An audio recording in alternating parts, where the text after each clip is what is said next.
Dow Jones was up big today, suggesting that tomorrow we are in for a landslide. Welcome to Election Eve 2016.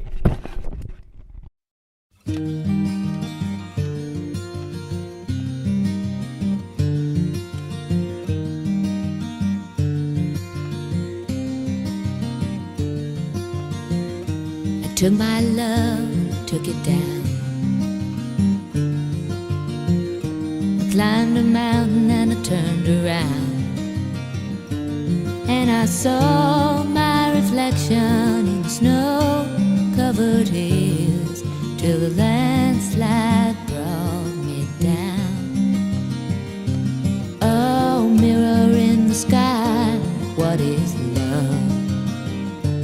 Can the child within my heart rise above? Can I sail through the changing ocean tides? Can I handle the seasons of my life?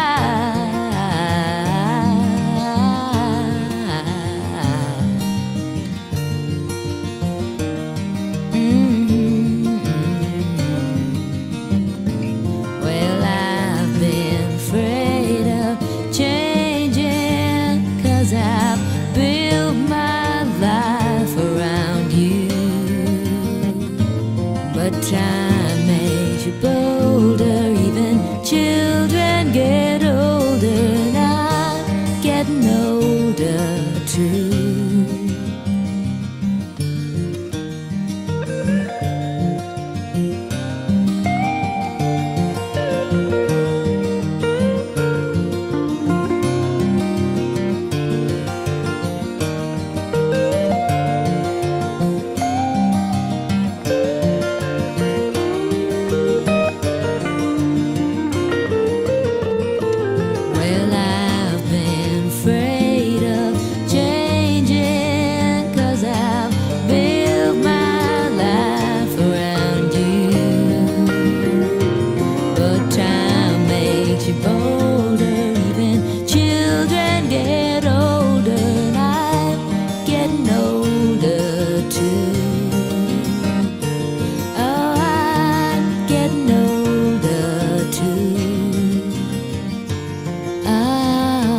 Take my love, take it down.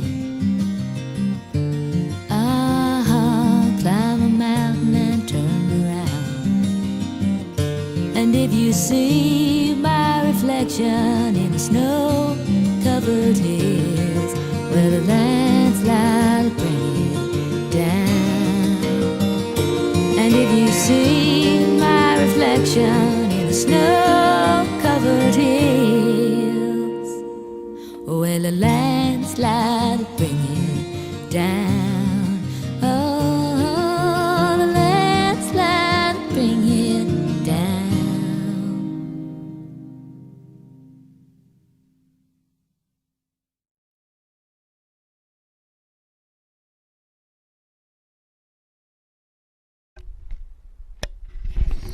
Good evening, eve of the election, and I am pulling up the stats of PK Subban, former defenseman for the Montreal Canadiens, star player, really loved, but last season the storied Montreal Canadiens started off with 13 wins to begin the season.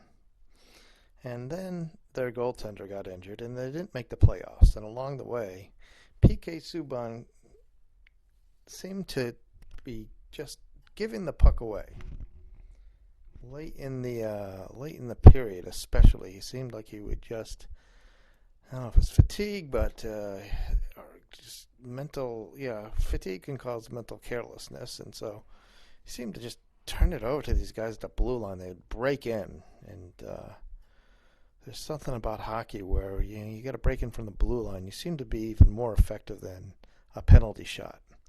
And in the NHL, these guys would just eat you alive if you give them the puck inside the blue line. So this year, PK's playing with Nashville. They're not doing well. His shot percentages are down. And the Canadiens, meanwhile, have won in regulation 11 times, lost once in regulation, and lost once in overtime. So that's a pretty good start. 11-1-1. They're leading their division, and if their goaltender stays healthy, they should make it to the playoffs this year. Other sporting news: Providence came to Hartford on Sunday, played defending national champion Yukon Huskies and the Hartford Kevin Barry men's club, and they came away with the round-robin victory. Did a good job on the field and off the field. Kudos to their spokesman addressing us after the presentation of the cup. And that's the end of my rookie year. I started hurling as a 50-year-old man and had a great time, just great sport. I'm a little bit sore. I basically feel like I spent the weekend at Kathy Bates' Bed and Breakfast. All right, we're looking ahead to the election tomorrow. A lot of interesting. So many votes have been cast ahead of time. Now the Dow Jones is, they're having the last word, I think. And just want to go back into deeper dive. Over the weekend, the FBI decided that the Wiener laptop does not contain new evidence against Hillary, so they're not going to press charges. The New York office of the FBI is chomping at the bit to prosecute somebody for something. A little history there. They were the ones, they were the person who led the New York FBI bureau. He died in the World Trade Center crash. He was leading the effort to pursue Osama bin Laden and Al-Qaeda after the attack on the USS Stark in Oman. And he got basically a stop sign from the Secretary of State, the State Department, and the ambassador in that country. Did not want him being the man. And, the FBI in the business of, putting people away. State Department, they are diplomats and they make nice between combatants. So they have different worldviews. And also, New York, inside the FBI, New York doesn't get along too well with D.C. D.C. throws up the stop sign, and New York prosecutors want to prosecute. So that has been playing out. And taking a little deeper dive there, it goes deeper than just this election. There's an institutional history of conflict between these two, and a lot below the surface. And this is just the tip of the iceberg.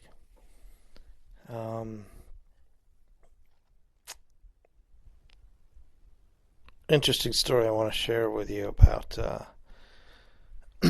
back in 1990, having this conversation with a feminist, and she trying to make the case that James Bond was not a sexist piece of literature. And you had these two warring women, and he resolves their conflict over a man they had in common by choosing to take them both in as his Turkish paramours. Istanbul, I think that was, I was thinking he was a pretty nice guy for doing that, and she just rolled her eyes. Sometimes people don't have the requisite experiences and mindsets to have a meaningful dialogue on certain topics, and I think that's where we are as a country right now. We're not having a meaningful dialogue right now, so it's just time to count the votes. Looking forward. So many people are saying they just want to see the votes. It's it is an extremely long process. I don't know why we need a year and a half to decide something the British would decide in 40 days. Canadians might go a month, probably not that long, to have elections, beginning to end. Uh, don't know why it takes, and then it just becomes so expensive. You have to have big money to go the distance, and the Montreal Canadiens. Yes, some of us may be heading to Canada. I remember when the Canadiens won the Stanley Cup after getting past the Whalers in overtime of Game 7. They went on that year to go to the Stanley Cup. That's how close the Whalers came. Of course, then they moved on to Carolina. Those are the days of Gordie Howe versus Guy Lafleur. Gordie Howe. Nice old man, grandfather, came back after the merger of the WHA teams back into the NHL. He played up in the Forum in Montreal for the first time in a generation. Everyone's loved the guy until he turned around when the ref wasn't looking and just elbowed Guy Lafleur in the mouth, and everybody just took their breath. He was a mean guy. He could, decent fellow, but man, he would rough you up.